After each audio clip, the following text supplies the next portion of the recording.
we are going to open the show with, what the heck is this? Stay tuned.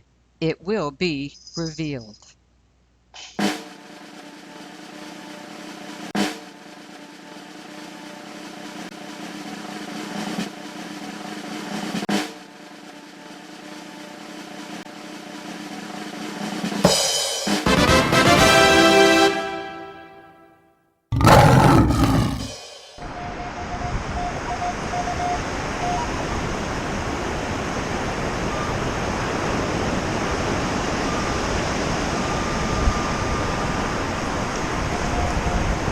Oh my God.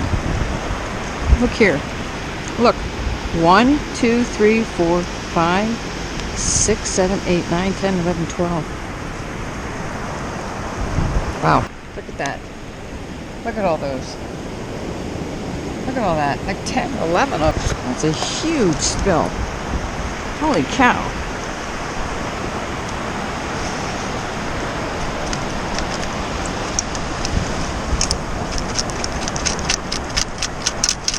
Spill. Isn't that nuts? I have never had a spill like that. That is insanity. Look at that. Why in the heck would they have these many quarters? Okay. Whew. That's insane. Look. I don't know, like $3 or $4 worth of quarters. Hallelujah. See, this kind of stuff don't happen to me. I'm not a dry sand hunter. I don't have the patience for the garbage, but I don't know. I think I can be persuaded. Anything else? Well, we still got more.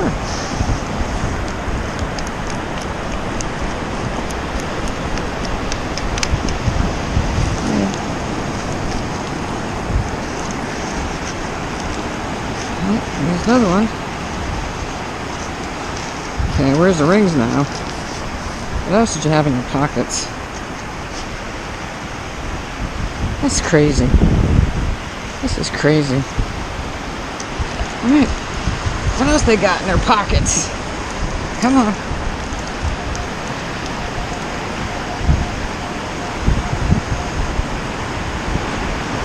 Okay, we still got more. We're still raining quarters here.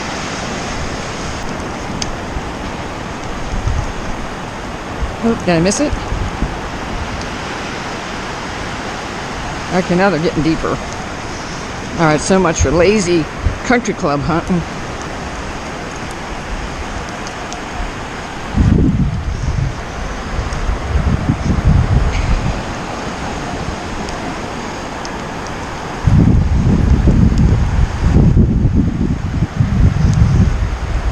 Come on. Give me your wedding rings.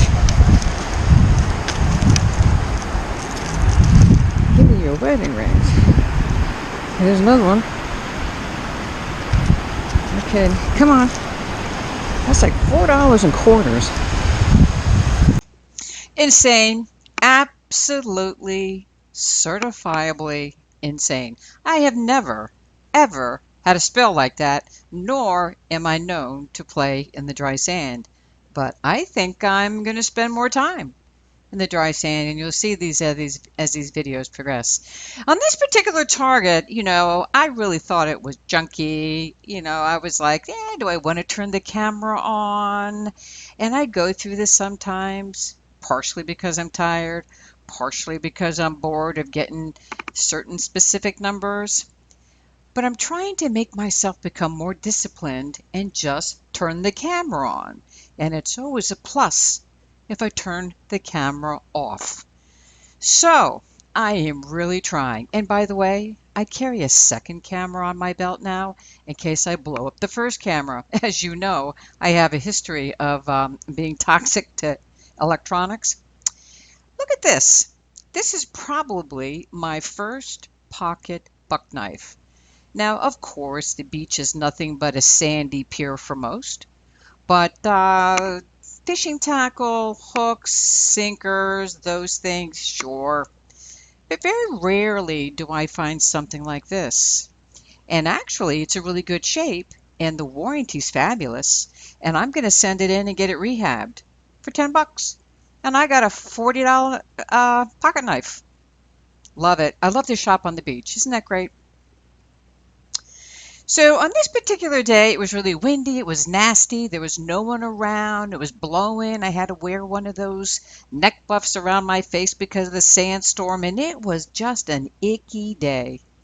And I just figured, you know what? Let's go hunting. And I am shocked.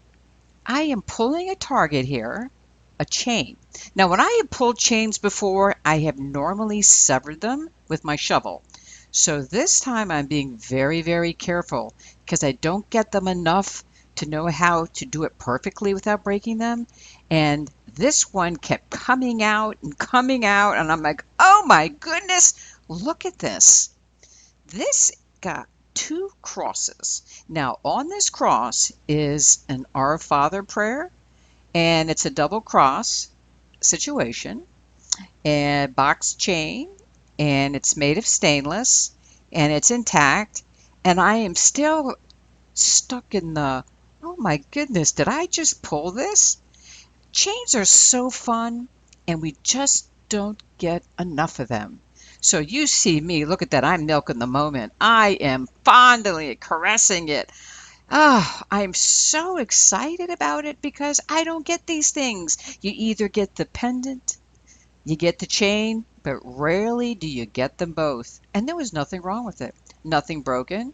This person who owned it, most likely a guy, dived in the waves, took it up over his head. Voila, in my pouch. Isn't that terrible? I feel like I'm a predator, just waiting for somebody to drop the jewelry. I guess that's kind of what we do. But it's exciting. In this particular day, I was honing in on a piece of beach that's not often exposed. So that tells me that maybe there's some of that delicious vintage stuff that I love. And on this day, I had pulled a weedy penny. And no, I'm not going to show that to you. And I'm questioning whether or not I'm in something that hasn't been worked in a while. So I'm digging along, and I believe that I might find something old because I really like this. There's millions of dollars of jewelry laying in this beach over the decades. All I want is my lion's share. I mean, I'm the Huntress. So vintage excites me. This particular piece is vintage. A sterling silver hoop. So that was very exciting now because this was in the territory of the wheat penny. And now I've got a vintage earring. So you know I'm getting excited because that's what I like to do. I don't want the common stuff, and I'll tell you why. The millennials don't wear sterling and gold. Gen Z don't wear sterling and gold.